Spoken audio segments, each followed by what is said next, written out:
Say somebody goes to their conventional doctor. The doctor is assuming there may be an issue with the thyroid. Let's talk about conventional testing and then switch over to yourself and what you do to test. Okay, so I remember recently I spoke with someone and they said, I'm not hypothyroid, I'm not tired. So what people are looking for is either being metabolically unhealthy, obesity, constipated, cold hands and feet, and tired all the time. So you look up all the, you know, discussion of thyroid issues, and tired all the time is a thing that almost always comes up. But you can also not have that symptom, but have all the other symptoms and not recognize that. And this person was severely hypothyroid, had incredibly low numbers. So it often won't be diagnosed conventionally. It is often diagnosed during pregnancy because pregnancy, you need really high rates of free T3, again, to build the fetus. And in their inadequate testing, it might come up. And most people put on levothyroxine during pregnancy, but then after pregnancy, they're usually taken off of it because they don't have the symptoms which are associated with hypothyroidism. Unfortunately, not enough symptoms are associated with them. When it comes to lab testing, what do most conventional docs do? Mostly they look at TSH, which is a mistake because that is pituitary hormone.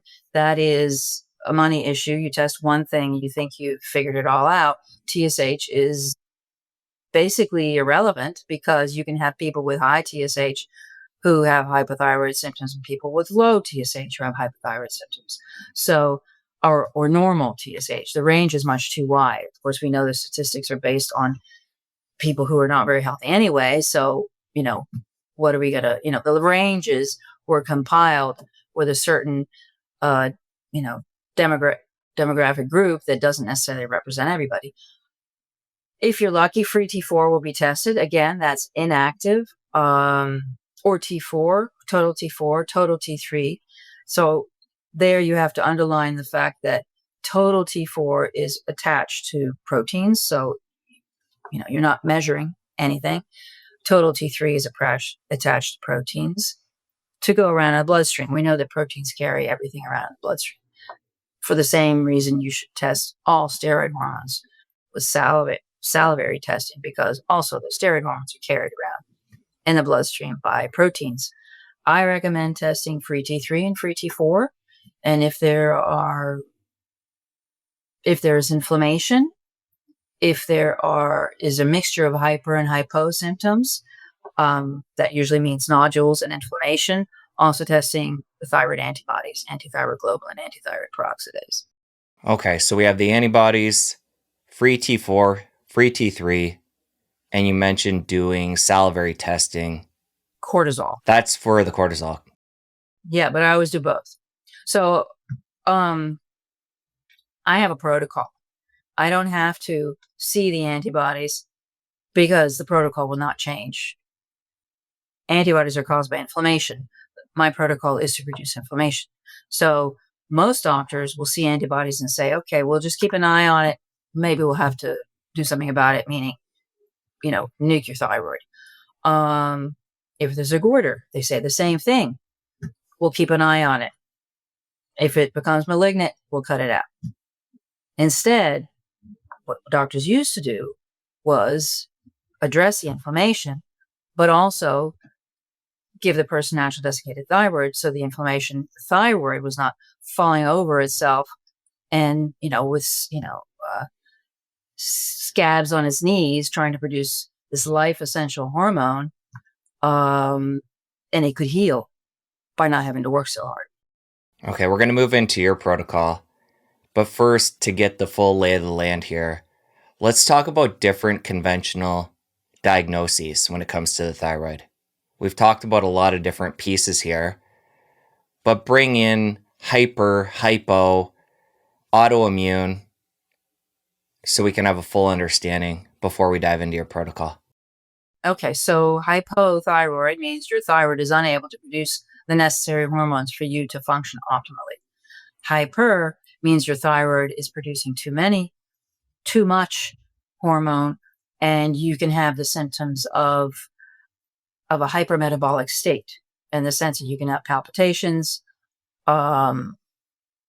Worst case, you can have, it's usually palpitations, maybe shaky hands, but the thyroid is overproducing because it's not functioning properly. I treat hyper and hypo the same way. Same anti-inflammatory protocol. Antibodies, that's your immune system kicking you in the butt. You have to approach it as an anti-inflammatory. You have to remove inflammation for your immune system not to overreact to you, because that's what antibodies are. Your immune system has gone from being immune and killing viral pathogens, bacterial pathogens, to killing you, to attacking you. So rheumatism, Sjögren's, MS, Hashimoto's, they all have the same root cause, inflammation. Your immune's asthma. Your inflammation has got to the point where your immune system can no longer recognize you from the bacteria and the viruses. Okay, so we've talked about conventionally ablation of the thyroid, the T4 synthetic, Synthroid. Let's talk about in more detail, depending on what's going on with the thyroid, conventionally, what treatments look like. If you have a nodule, they'll wait to look at it. If a cyst, it might get bigger because you're not removing inflammation. And if you have low numbers, if you have high TSH, if you're lucky enough, maybe they'll give you some levothyroxine, but that's not going to help you because levothyroxine is synthetic, and any synthetic molecule will not attach to the receptor's ligand. So the molecule is structurally, it seems the same, but it's not structurally the same. I go into it in detail in my book. The same goes for HRT.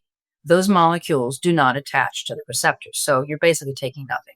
The other problem with levothyroxine is that it does not convert into T2 and T1. That conversion doesn't happen. So the TSH levels go down. So the person is no longer considered having primary hypothyroidism, but they haven't really looked at the free T3, right? We cannot look at the T2 and the T1 yet properly, but they're not going to convert. It's not going to convert, so nobody will feel better. Okay, to summarize here, we're testing the wrong thing with TSH. Using a synthetic, we're treating it, bringing the TSH down, so the doctor will check off we're making progress. Correct. But it's actually not fixing you, and you're not going to feel great. Correct. And the other, if you've been diagnosed with hyperthyroidism, you could have low TSH, and they don't test your free T3 and free T4 even, right? I've seen that many, many times. They give you methimazole, which was derived from cabbage leaves, which, this farmer saw his patch of rabbits with goiters. So it prevents the synthesis of iodine. It prevents the thyroid's ability to synthesize iodine. So methimazole prevents you from absorbing iodine in your thyroid. You'll eventually have an inflamed thyroid anyway, because that's its job, it needs iodine. So that's not a really good way to do it either. And then if the thyroid's destroyed with radioactive iodine or removed, do they just give the Synthroid at that point? Absolutely. Very rarely can you get, but so people in their 60s and 70s may have a prescription for Armour because up until a few years ago, it was more common. So 10 years ago, that's what you got. That was the gold standard of treating hypothyroidism. More and more difficult. Obviously, the FDA just came out and said that they're going to make it a biologic, so it makes it much more expensive to produce by the factories because it comes from an animal. It comes from an animal. We are animals. So the pig thyroid is exactly, is the same production as our thyroid, but, they want us to take a synthetic. Then yes, that will not make you feel better. If you enjoyed that clip, you're going to want to head over here and catch the full episode. I'll see you over there. Thyroid hormone regulates every single tissue in the body. It regulates our genes, it regulates mitochondrial function, the genesis of mitochondria, so everything really. I treat hyper and hypo the same way. Same anti-inflammatory protocol.